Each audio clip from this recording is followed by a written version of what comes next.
c'est Florine de l'atelier de Scarlett. Aujourd'hui, je suis contente de vous partager ce petit tuto que j'ai réalisé pour vous montrer comment je confectionne un tapis photo. Une de mes amies m'a demandé de lui confectionner ce tapis photo pour un cadeau de naissance d'une petite fille qui va naître dans quelques temps. Alors j'espère que ce petit tuto va vous plaire et qu'il vous donnera de l'inspiration pour en créer un par vos propres petites mimines. Quant à moi, je vous dis à très bientôt. Voici les chiffres que j'ai dessinés sur l'envers du tissu que j'avais choisi. J'ai pris le modèle sur l'exemple que je vous ai montré. Il mesure 8 cm de haut et là je vous montre bien que je les ai mis donc à l'envers pour que lorsque je vais découper, ils soient à l'endroit. Avec des petits ciseaux qui coupent bien, j'ai donc découpé tous mes chiffres en faisant bien attention de suivre la courbe de tous les numéros.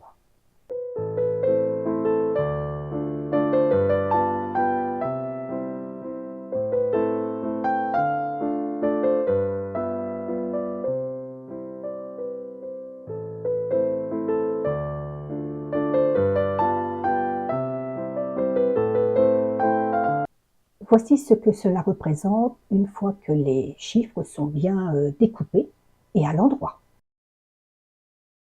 Pour le tissu principal, j'ai trouvé un petit coton écru mais légèrement gris, vraiment un tout petit peu. C'était pour faire ressortir mon tissu blanc des chiffres avec ces petits nœuds roses. Et voilà, donc je l'ai découpé 1 mètre sur 1 mètre. Ensuite, j'ai déposé donc tous mes chiffres pour voir un petit peu ce que cela donnait. Alors pourquoi je les ai mis là? C'est surtout pour quand on prend la photo, qu'il y ait une place donc sur la droite pour déposer l'enfant. J'ai ensuite découpé grossièrement le molleton tout autour et j'ai laissé juste une petite marge, je le découperai mieux par la suite. J'ai choisi un molleton qui est assez épais, il fait je crois dans les 3 ou 4 cm d'épaisseur. J'ai ensuite découpé mon tissu qui sera donc placé en dessous du tapis et j'ai opté pour un petit coton rose avec des petits pois blancs. Alors lui par contre je l'ai donc, vous voyez, je l'ai placé sur mon tissu principal et j'ai tracé une ligne tout autour de 5 cm. Voilà, je vous montre en zoomant un petit peu les fameux 5 cm autour de mon tissu principal. Pour bien aligner mes chiffres, vous voyez, je me suis servi de mes règles. J'ai mis 8 cm à partir du bord. Voilà, ainsi j'ai pu aligner tous mes chiffres. Et avec une autre règle, j'ai pu les mettre tout droit.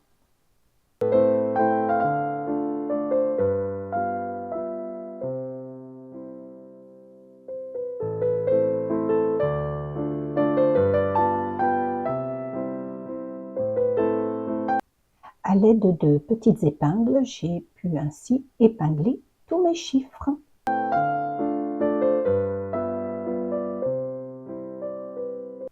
J'ai ensuite bâti tous les numéros avec un petit fil contrastant en faisant surtout bien attention à ne pas faire gondoler les petits tissus.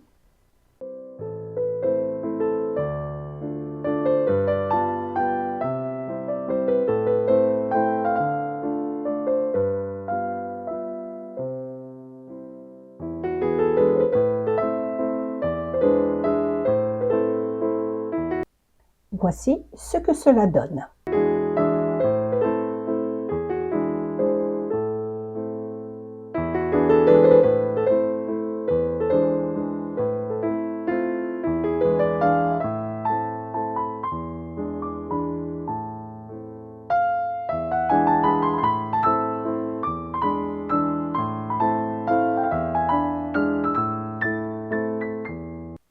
Je suis passée ensuite à la couture, à la machine.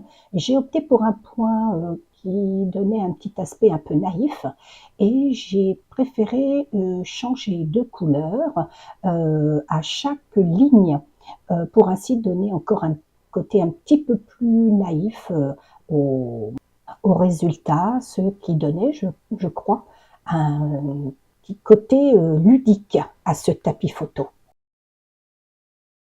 Voici ce que cela donne.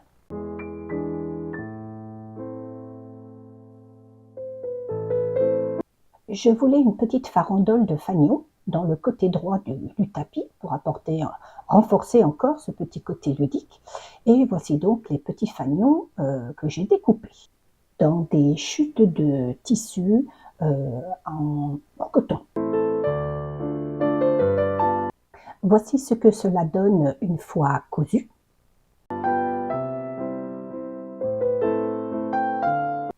On retrouve ici notre carré principal d'1 mètre sur 1 mètre avec le molleton qui est maintenu, vous voyez, avec les petites pinces que j'ai découpées cette fois-ci à la dimension du tapis, c'est-à-dire 1 mètre sur 1 mètre.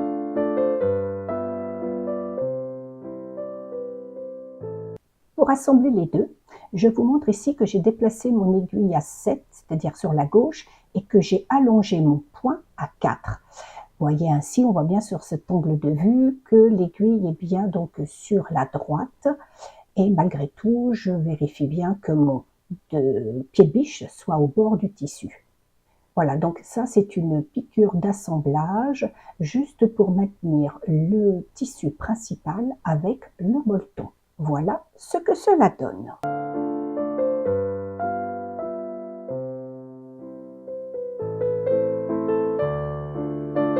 J'ai placé ensuite le tissu rose à pois blancs qui va devenir donc le fond de mon tapis photo, comme je vous le montre ainsi sur la photo, et j'ai replié donc le bord de 5 cm avec 2 rentrées comme sur la photo. J'ai placé ensuite ma petite farandole de fanion, voyez, avec un léger arc de cercle, et je les ai épinglés pour préparer la couture. Voici ce que cela donne en zoomant une fois la couture terminée.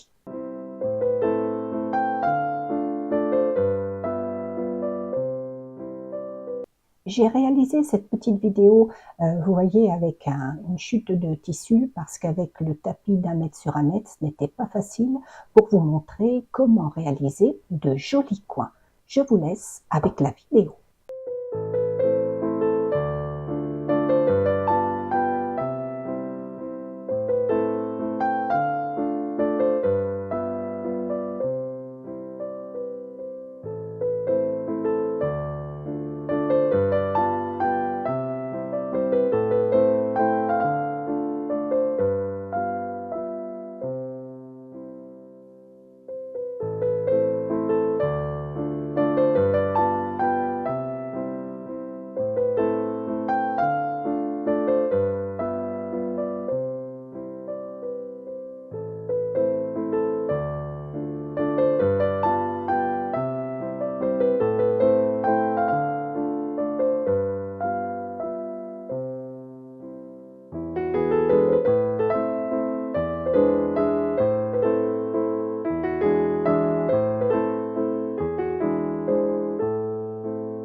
Voici ce que cela donne donc pour le tapis.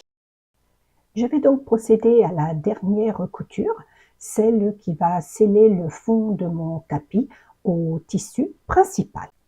J'ai déplacé mon aiguille à 1,5 sur la gauche et j'ai allongé mon point à 4,5 parce que c'est quand même très épais. Sur cet angle de vue, on voit bien que mon aiguille est à gauche et là, je fais surtout attention à ce que mon pied de biche soit bien au bord, comme sur la vidéo, sur la gauche. Voici ce que cela donne, le résultat final concernant le tapis photo.